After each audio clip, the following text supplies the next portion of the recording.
निकाल देंगे।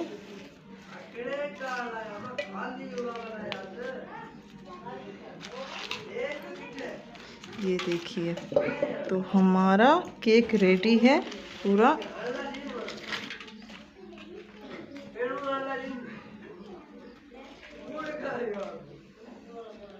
इसको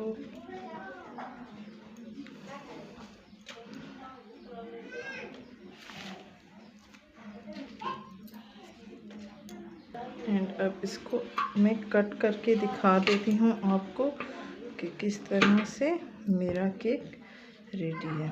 ये देखिए,